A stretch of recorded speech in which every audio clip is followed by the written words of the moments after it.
Salut à tous, épisode 5 avec cette movie star de Valverde, de Mas, de Soler. Mas qu'on verra pas mal dans cet épisode, avec un programme qui est dans un premier temps revenir sur 2-3 petits points là pendant 2 minutes 30 et ensuite Tour de Valence, Tour d'Andalousie, fatalement, ou d'Adelsol, et deux classiques excitantes pour terminer.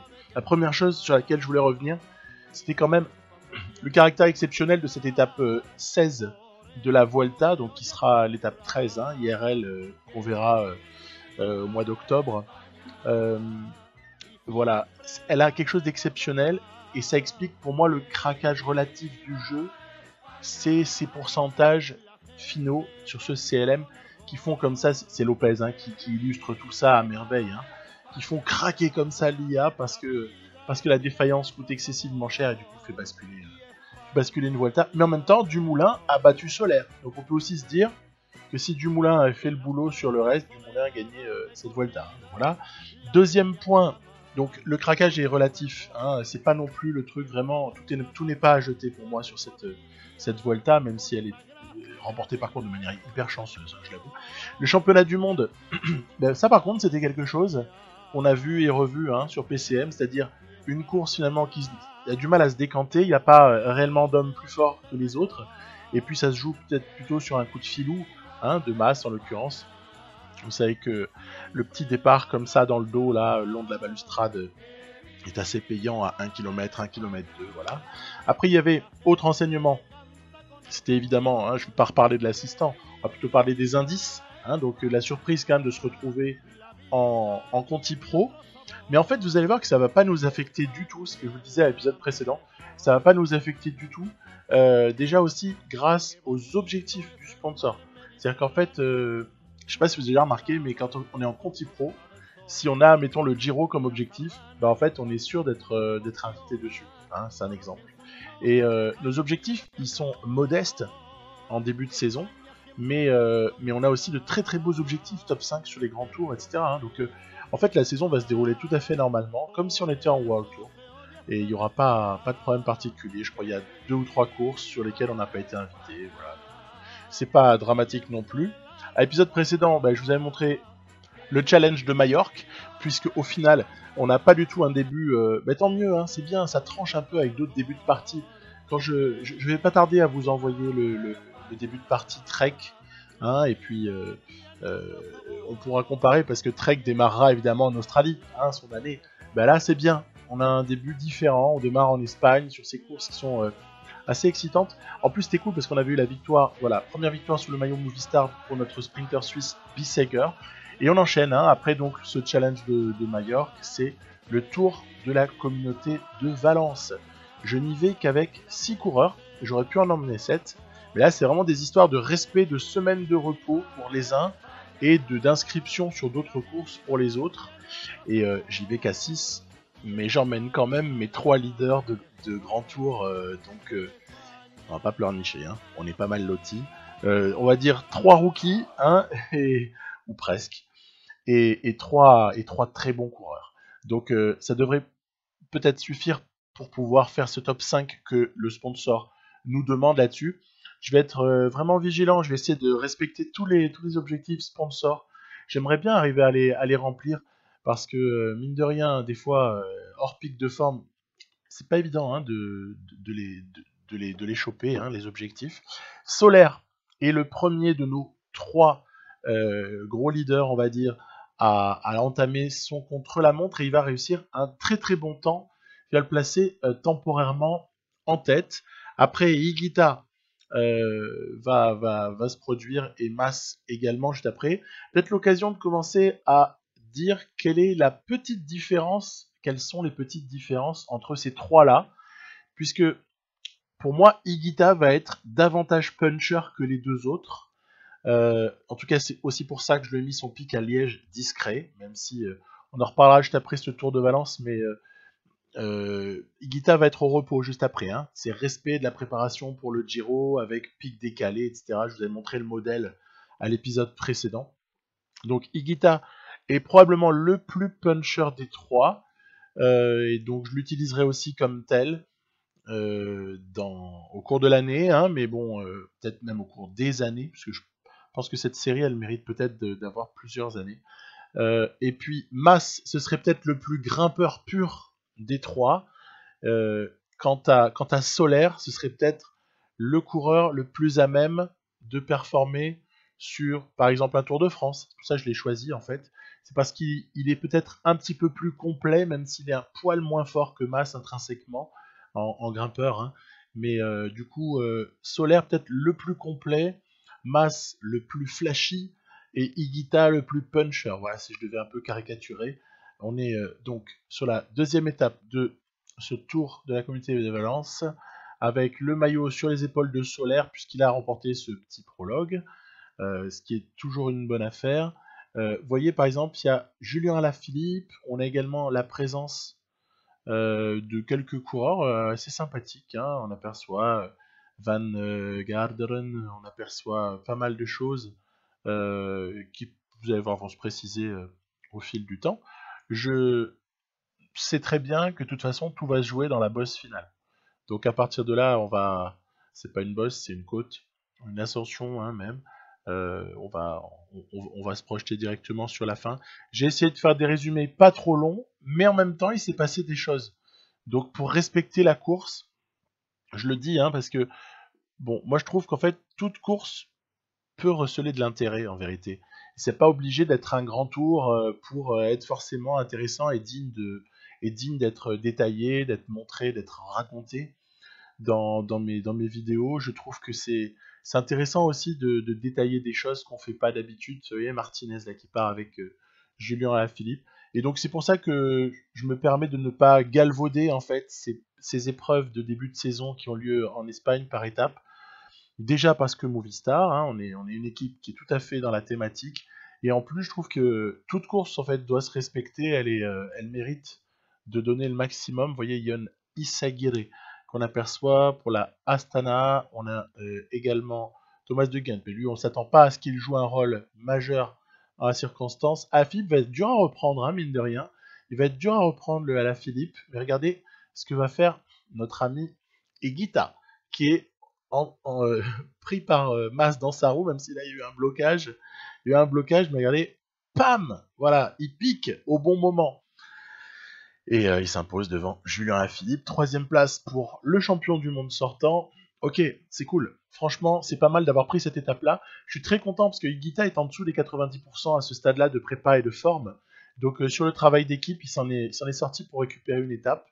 Il sera au repos après. Je vais vous montrer un petit truc après. Je vous montrerai un petit détail de son programme, j'ai envie de dire, de l'année.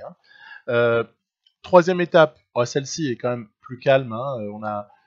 Je n'ai pas emmené de sprinter. Hein. Bisseger était ailleurs.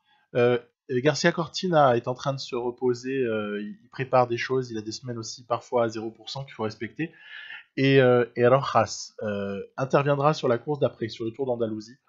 Mais là, je ne suis pas venu avec un sprinter, même si j'en ai 3 qui sont pas les meilleurs sprinters du monde, mais qui sont quand même des sprinters très corrects. Bon, après, on sait que Julien Alaphilippe, ils n'ont pas besoin d'emmener un sprinter spécifique. Hein, ils font sprinter Julien et ça passe toujours pour un top 5, un top 10. Non, c'était pour rigoler. Ce qui est clair, en plus il y a Sam Bennett, quoi. Sam Bennett. Joli plateau hein, au passage. Hein. Caleb Ewan devant Bennett. Enfin, ça va, c'est pas dégueulasse. Hein. Mais le reste va se jouer plutôt sur terrain accidenté. Voilà. Étape 4, où on a aussi Pogacar qui peut jouer un rôle. Attention à lui. Je, évidemment, vais passer sur le début d'étape. Voilà, quelques tout petits points intermédiaires pour voir que les choses se passent très convenablement. On a protégé. J'ai 3 équipiers et 3 très bons coureurs. Donc, les choix de protection et de protéger sont très très faciles à faire. Hein. Voilà, et il y a TJ Van Garderen, tiens, ça c'est la petite anecdote de l'histoire. Bon, on pourra discuter sur ces notes, c'est pas ce que je m'apprête à faire du tout.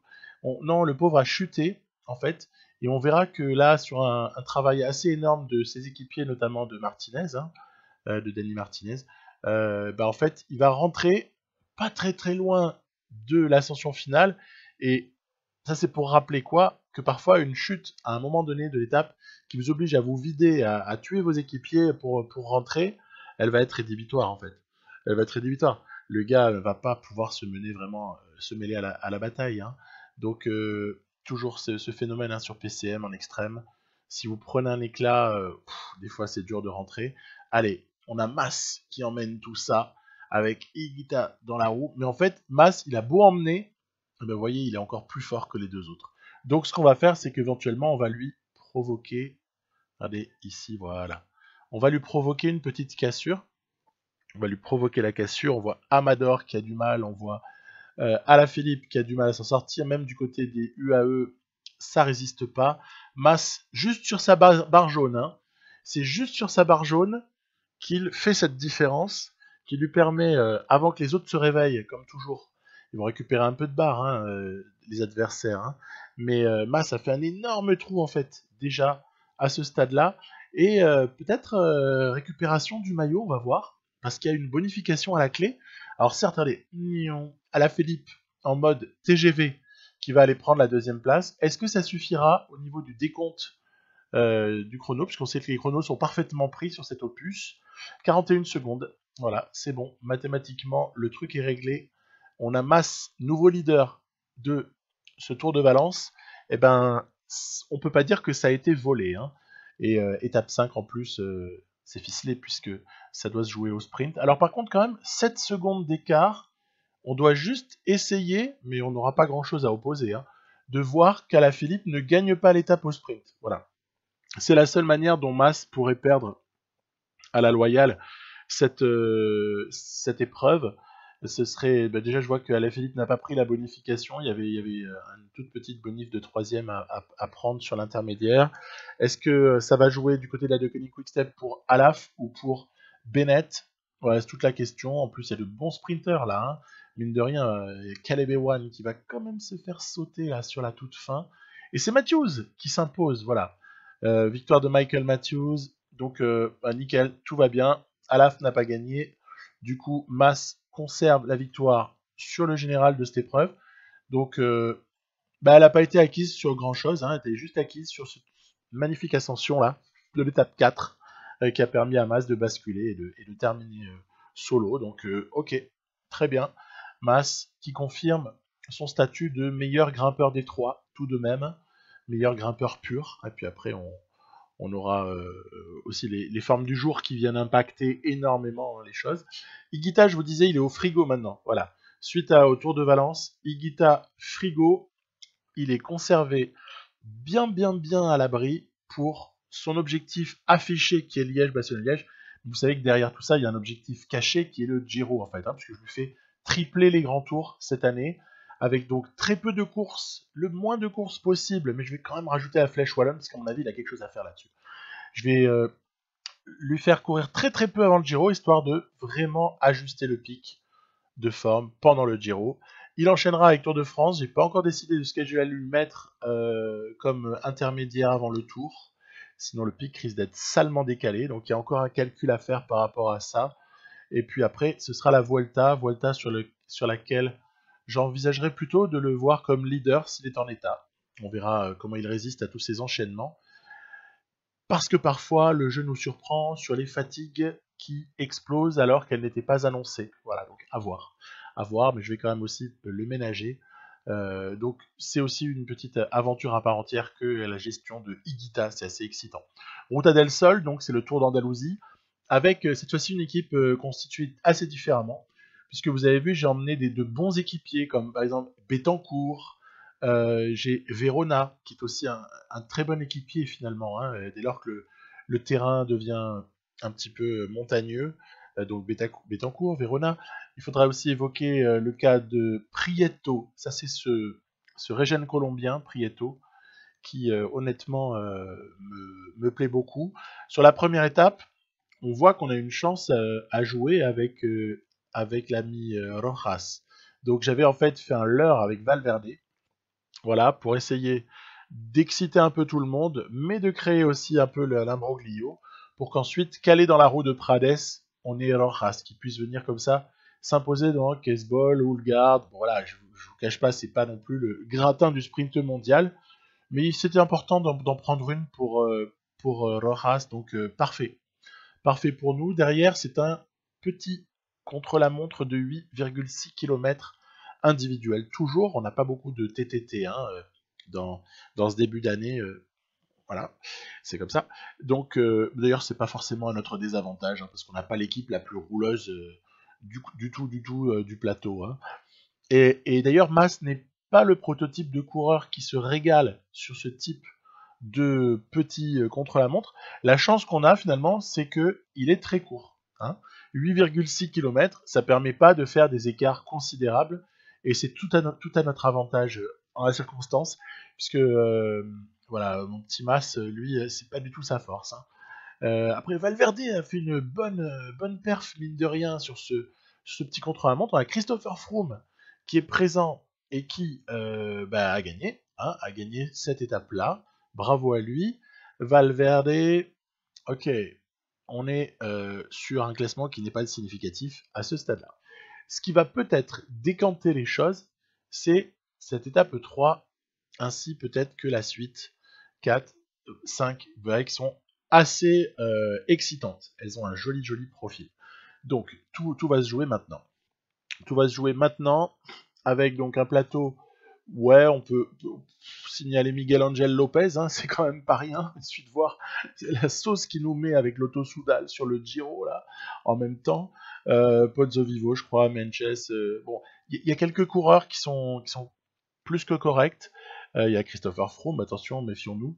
Mais donc pour la victoire, ce sera pas forcément facile. Mais pour le top 5, par contre, on est tout à fait en droit de l'espérer. Hein. Voilà, donc je vais essayer d'être agressif sur la fin de l'étape 3. Je vais faire la spéciale PCM où on durcit via train dans la petite difficulté finale avant de basculer à 3. Voilà, Betancourt, Mas et Valverde qui semblent pouvoir se partager la victoire. Donc, je vais l'offrir à Valverde, hein, d'accord. Parce que même si on a des objectifs de général avec Mas, j'estime que c'est quand même Valverde qui doit récupérer quelque chose. On a eu Rojas qui en a pris une, Valverde qui en prend une. Pour moi, c'est on ne peut plus moral. Il faut respecter ce coureur. Et tac, Kurt Nielsen qui vient comme ça couper la ligne. Il y aura un petit décompte. Alors, évidemment, je profite d'une forme de fail du jeu. Hein. J'en suis tout à fait conscient. Après, on est sur un Tour d'Andalousie. Hein. On n'est pas non plus en train de casser un Giro, casser une Vuelta sur ça. Et ouais, mais ça fait partie. Il y a des moments où en fait on se fait pénaliser par le jeu pour certaines choses. Tiens, parlons-en hein, sur les ascensions, par exemple, hein, où ça part mais à 10 000 et puis on a beaucoup de mal à pouvoir vraiment peser sur le jeu, sur la course, quoi. Hein. Et donc peut-être moi je vois comme en tout cas une petite rétribution, hein, qu'on puisse comme ça peser sur les arrivées qui sont précédées d'une petite difficulté sur laquelle on peut vraiment jouer au train et faire excessivement mal. Voilà. Donc ça c'est ma vision du truc. Il y a bien un moment, quand vous jouez en extrême, vous êtes obligé de aller à 2-3 petits moments de. En tout cas voilà, moi c'est comme ça, hein, je le vois. Hein, je comprendrais qu'on partage pas, mais c'est ma façon de voir. Il faut profiter de certaines manières de la manière dont le jeu est constitué, je crois. Hein, voilà. On est dans le final et il y a des pentes très très raides ici. Hein. Les pentes sont très raides. On a bien sûr Sam Omen, on a Christopher Froome, on a quelques-uns comme ça, Miguel Angel Lopez, dans le viseur, mais on part de très loin. Hein. Vous voyez où est Valverde, vous voyez aussi où est Mas. Hein. On n'est pas du tout. Je m'excite pas, en fait. Je m'excite pas. Toujours, je regarde la longueur de l'ascension, et une fois que j'ai vu combien ça durait et quels étaient les pourcentages, j'adapte ma stratégie qui est plus une stratégie de montée progressive en espérant que l'IA se fatigue un petit peu pour rien, j'avoue, dans un premier temps, pour essayer d'ensuite de récupérer tout ça. Et c'est donc ce qu'on s'apprête à tenter de faire, quoi. Hein. On voit Oman qui est présent, on voit Lopez, Vous avez Froome juste derrière avec son joli maillot vert là. Et nous on est placés. Voilà, c'est Valverde qui a emmené Mas jusque là. Je tente une attaque, histoire de tester un petit peu tout ça là. Bon, on voit que ça passe pas des masses. En tout cas, les hommes forts sont là. Hein. Les hommes forts sont là. Carcy a été repris. Et on est sous la flamme rouge. Jolie finale. Hein. Jolie finale. 3 hommes se dégagent car Froome a lâché. Et je tente. Je tente. Et j'ai été naïf. Vous avez vu comme j'ai été naïf? Là, c'est le panache qui t'explose à la figure. Tu tentes une dernière, une dernière attaque. En fait, tu te fais ramasser lamentablement par Omen, qui a été, pour le coup, bien plus malin virtuellement. Donc, chapeau bas. Et très mal joué pour moi. Voilà. J'aurais dû rester dans la roue d'Omen, vu que Lopez avait beaucoup donné. C'était la base. Hein. Mais après, la conséquence, elle n'est pas immense. Parce qu'au général, vous l'avez vu passer, au général, il y a 2 secondes d'écart avec Sam Omen. Ce qui signifie que si on est top 3 et qu'on termine devant Omen, la simple bonification nous offrira le classement final. Du coup, à ce stade-là, je sais qu'il faut surveiller donc Omen dans un premier temps pour essayer de terminer devant lui. Ça ne paraît pas infaisable non plus. Et Froome, mais Froome va pas partir de si loin. Et donc, c'est plutôt Lopez, à la limite, à 15 secondes, qui peut jouer sur le général. Donc voilà, avoir un œil sur Omen, avoir un œil sur Lopez, contrôler que Froome ne nous fait pas tout exploser, et puis on pourra peut-être envisager une une grande joie sur cette Ruta del Sol. Donc, approche habituelle, hein, je vous l'ai fait courte. On va surtout se concentrer sur cette difficulté finale. Voilà, le courageux Prades est présent, le courageux Verona également. Rojas a protégé un bon moment. Les équipiers ont été vraiment forts. Hein. J'ai aucune réserve là-dessus. Hein. Ils ont été vraiment super. Et regardez Verona qui emmène Valverde. Mas est un petit peu loin. Tendance à lâcher les roues un peu là. Vous voyez par exemple là, il s'est fait prendre, mais c'est pas grave. Allez, il va recoller parce que c'est Enric Mas et donc il est capable comme ça de recoller. Et Omen qui pointe le bout de son nez, tel un gros opportuniste qu'il est, il va nous planter. Il va nous planter le Sam. Et non. Tac, ça c'est fait. Victoire pour Froome et Mas qui ne se fait pas avoir 2 fois par Sam Omen. Quand même, on n'est pas non plus. Hein, bon, il faut que les expériences servent un minimum. Et donc, tout ça, si mes calculs sont bons, c'est la victoire finale pour Mas, qui en plus a infligé un petit écart de 10 secondes, puisqu'il a nettement franchi la ligne avant. Merci les écarts comptés par le jeu. En montagne, c'était déjà le cas, hein, mais en tout cas, tout est propre, il n'y a pas de discussion. Les écarts sont bien calculés et on est content. Alors ce petit Prieto, je vous en reparlerai sûrement dans pas longtemps, parce qu'il m'impressionne. Je vois du pur régène en lui, mais c'est pas le seul dans cette équipe. C'est assez excitant de voir en fait le nombre de coureurs qui peuvent avoir quelque chose de super. J'ai oublié un A, last news. Euh, des mecs qui peuvent avoir de super aspects. Et franchement, on en a pas mal et ils sont jeunes et c'est sympa pour le renouvellement de cette équipe. On est sans transition aucune sur Homeloop, donc sur le Head Folk, avec des formes du jour prévisionnel négatives, mais ça c'est parce que tout le monde est hors pic et qui doit faire un sale temps, probablement. Hein, toujours l'histoire de la température ou de la météo, bref. C'est pas très grave, parce qu'on arrive toujours à avoir des mecs en positif, des mecs en négatif. En l'occurrence, là, on n'a pas une forme du jour globale très très phénoménale, mais ça ne m'empêche pas de jouer la course avec plaisir. Oliveira va s'échapper. De toute façon, on sait qu'on a rendez-vous sur le mur de Grammont. Hein. Il n'y a pas d'autre rendez-vous important que le mur de Grammont. À partir de là, il faut juste se préparer de la meilleure manière. Le petit Jacobs là qui protège, un très bon équipier qui a une note en pavé en train de s'améliorer. Et Garcia Cortina, sûrement ce sera pas son jour. Sylvain Dillier peut peut-être espérer un truc. Roulant a régressé. C'était prévisible. Hein. Il est victime de la régression des coureurs un peu vétérans sur Pro Cycling Manager. Surtout qu'il voilà, il a pas dû démarrer, j'ai pas regardé, mais il a pas dû démarrer avec un très bon potentiel. Donc voilà. Puis il y a un gars dont je vous parle pas. Il y a un type dont je vous parle pas du tout. C'est pas Pustelberger qu'on connaît tous. Non, non, non, non, non. Un gars dont je parle pas, c'est un regen qui s'appelle No One. Donc Nouwen. Et ce petit gars, à l'approche du mur de Gramont, ben, j'ai pas mal d'espoir en lui.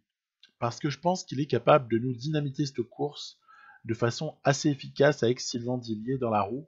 Regardez-moi ça. Mur de Gramont, c'est parti. On va pas s'en laisser compter. Je n'attaque surtout pas, mais on part en effort curseur, bien évidemment. Cortina un peu juste. Cortina un peu juste pour le moment. Il faut qu'il effectue quelques progrès encore, hein, mais j'ai beaucoup d'espoir là-dessus. J'ai aucun doute sur le fait que Cortina fera de très très gros progrès au fil des semaines, des mois à venir. Non, non, non, la course elle est devant, hein, voilà. No One, Dillier. On a un plateau qui est correct, hein, avec regardez, Wout Van Aert, excellent, voilà, dans la roue. On va voir revenir Bob Jungels ici, c'est ça. Et du coup, je me retrouve avec une avance à gérer, avec deux types qui sont clairement plus forts que mes coureurs. Hein. Mais ouais, mais nous, on a un avantage, c'est qu'on est à 2 contre 1. Et donc, il faut faire un choix. Il va surtout falloir aussi que l'un des deux tienne la roue de Van Aert. À voir si je fais tenir la roue de Jungels avec l'autre. Ben, j'ai pas choisi de faire ça. Je me suis plutôt dit dans un deuxième temps, quand j'ai vu que ça pouvait rentrer derrière là, parce que ça roule pas mal et il y a quand même encore des kilomètres. Hein. Donc moi, le sprint, il m'intéresse pas du tout. Le sprint à 15, j'en veux pas. Je préfère largement une arrivée à 4 parce on a beaucoup plus de chance là-dessus. Surtout que Cortina n'est pas là. Si Cortina était dans le deuxième groupe, à la limite, ça m'aurait pas dérangé, mais sans Cortina, je vise le 1 contre 1, Dillier, Van Aert, hein, on va pas se mentir. Donc avec No One qui va collaborer de ouf, voilà, se passe sous le panneau des 5 km. Jungels, son accélération ne me fait pas peur. Ce n'est pas un coureur qui va comme ça s'imposer au sprint. Regardez, c'est pas loin de revenir, hein, parce que ça roule fort derrière. Mais No One a apporté beaucoup à cette échappée. Et puis on va aussi, voilà, créer un petit leurre, hein, n'est-ce pas? Voilà le petit leurre. Du coup, on fait sprinter Van Aert avec Dillier dans la roue. En plus, c'était en train de revenir derrière. C'était en train de revenir derrière. Et oh là là, la fusée. Non, la fusée s'est arrêtée à hauteur de la roue arrière de Dillier. Victoire de Sylvain Dillier donc sur Omloop. Et franchement, elle fait plaisir celle-là. Elle est pas volée, je trouve. Départ dans le mur de Gramont. Conclusion au terme du chapitre, il y avait quand même Stuyven, hein, il y avait d'autres types, Pétiole, il y avait quelques types qui étaient censés être devant nous, on l'apprend. Donc grosse satisfaction pour cette première Flandrienne, on peut quand même l'appeler ainsi, même si elle est considérée souvent par certains comme semi-classique. Tout comme Kuurne, Bruxelles-Kuurne le lendemain. Alors sur Kuurne-Bruxelles-Kuurne, je vais jouer pour Cortina, hein, bien sûr, parce que les difficultés pavées ou même avec un peu de pourcentage sont situées suffisamment loin de l'arrivée pour qu'on imagine plutôt jouer les choses au sprint. Il va falloir être vigilant, toujours les mêmes, hein, bien sûr, hein, les 7 mêmes coureurs sur cette Kuurne, Bruxelles-Kuurne. Il y aura un petit passage à un moment donné au vieux Quarmont, ce qui est toujours sympathique et alléchant pour les semaines qui viennent. Hein, vieux Quarmont, ça nous parle forcément. On va reprendre ainsi des pauvres échappés qui sont plantés dans le vieux Quarmont. Voilà, allez, on va rentrer un peu sur tout ça. Je me suis demandé si on pouvait pas essayer de provoquer certaines choses, une cassure, un regroupement à l'avant entre une dizaine de coureurs et qui sait une issue un peu différente de celle qu'on pouvait prévoir. Regardez, l'Auto Soudal s'était fait un peu piéger, Gilbert ainsi que tous ses équipiers, mais alors on peut dire qu'ils s'y attellent, hein. Ils s'y mettent les gars, ils ont bossé comme des malades pour ramener Gilbert sur le groupe à l'avant. Du coup, changement de stratégie, je fais rouler Oliveira et Pustelberger, il reste encore beaucoup de kilomètres avant l'arrivée. On est un groupe de coureurs assez restreint pour se disputer la victoire, mais n'empêche que on a nos chances. Et il va y avoir comme ça une série d'offensives de certains coureurs, dont par exemple Philippe Gilbert, qui va faire plaisir. Cette course va être animée. Elle va être vraiment animée sur le final. Vous allez me dire, ouais, mais c'est comme d'habitude, en fait, sur le final de ces courses-là. Oui, c'est vrai. C'est vrai. Mais j'ai trouvé peut-être Gilbert encore un peu plus offensif et pas très loin d'aboutir que ce qu'on voit parfois. Voilà. C'est pour ça que je le mentionne. Regardez, là, par exemple, il est devant. Je suis en train de rouler sur lui, parce que sinon, il y a une cassure qui s'est faite et finalement, il faut arriver à le reprendre, le Philippe. Donc voilà, on va bosser pour Evan Garcia Cortina. Est-ce qu'on va arriver ou pas à se prendre ce Kurn Bruxelles Kurn? C'est le premier en fait objectif de Cortina, ce Kurn Bruxelles Kurn, puisque au final, lui cette année, je vais viser les gants Wevel Game, 3 jours de Bruges-la-Panne, petite étape par-ci, petite étape par-là sur les courses par étape où il sera, mais il y a comme ça des objectifs pour lui qui commencent à Kurn et qui marche pas. Voilà. Victor de Van Poppel, très mérité. Il a été bon, il a été dans l'aspiration et puis pam, il a surgi pour piquer quand ça faisait mal. Donc voilà, c'est une deuxième place. Il va falloir s'y habituer parce qu'on n'est peut-être pas obligé de gagner tout le temps. Et donc très bon sprint de l'IA, mea culpa pour la défaite entre guillemets. Et voilà, suite des opérations, prochain numéro avec Strade Bianche et Paris-Nice. Voilà le programme du prochain épisode qui sera le 6, cette série Movistar. A plus.